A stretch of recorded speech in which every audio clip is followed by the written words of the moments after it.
नमस्कार दोस्तों, आप सभी का स्वागत है आपके अपने चैनल अवस्थीज में।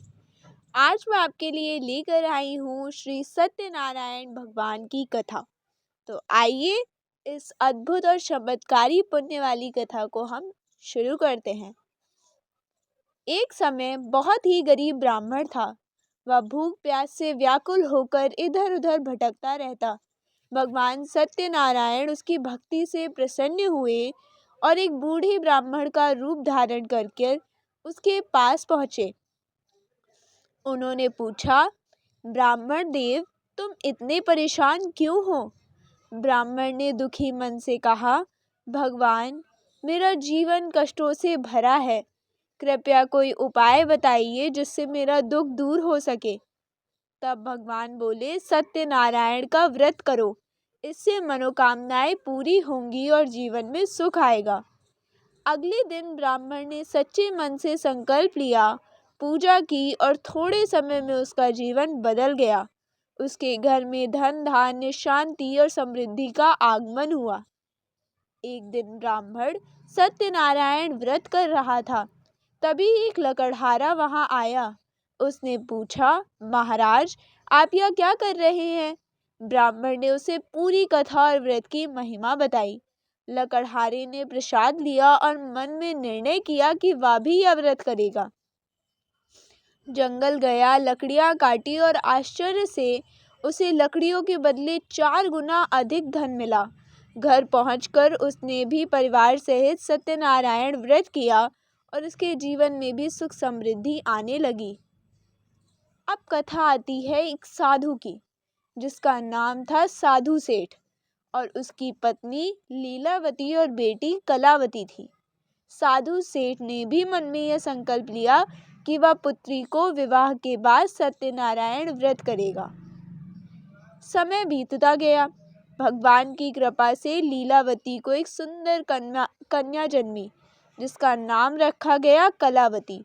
जब कलावती विवाह योग्य हुई तो साधु सेठ ने बड़ा अच्छा वर ढूंढा और उसकी शादी कर दी। लेकिन विवाह की व्यस्तता में वह अपना व्रत निभाना भूल गया। यही उसकी पहली भूल थी।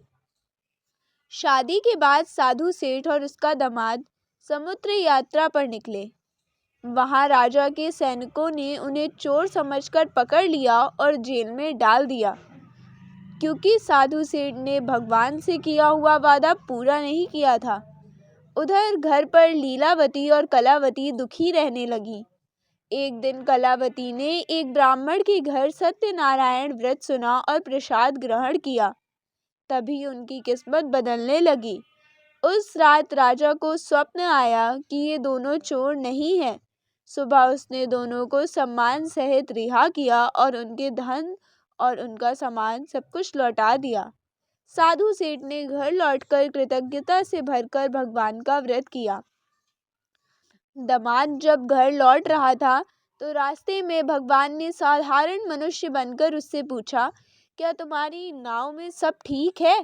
दामाद ने अहंकार से कहा, मेरी नाव में कुछ नहीं, सिर्फ पत्ते और डंडियां हैं।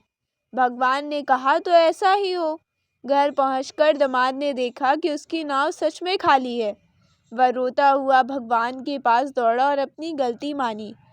भगवान प्रसन्न हुए और उसकी नाव फिर से सोने और रत्नों से भर गई। साधु सेठ और उसका परिवार सुख समृद्धि से जीवन यापन करने लगा और अंत में उन्हें स्वर्ग की प्राप्ति हुई। जो भी मनुष्य सत्यनारायण का व्रत करता है, वह निर्धन हो तो वह धनी बनता है, संतानहीन हो तो उसको संतान प्राप्त होती है, कष्ट दूर होते हैं, घर में सुख शांति बनी रहती है, मनोकामनाएं पूर्ण होती हैं और अंत में वह स्वर्ग लोक की प्राप्ति करता है। तो मित्रों, उम्मीद करती हूँ कि आपको श्री सत्यनारायण की कथा पसंद आई होगी। यदि यह कथा पसंद आई हो तो वीडियो को लाइक करें, औरों के साथ शेयर करें और चैनल को सब्सक्राइब करें। मिलते हैं किसी अन्य वीडियो में। देखने के लिए आपका धन्यवाद।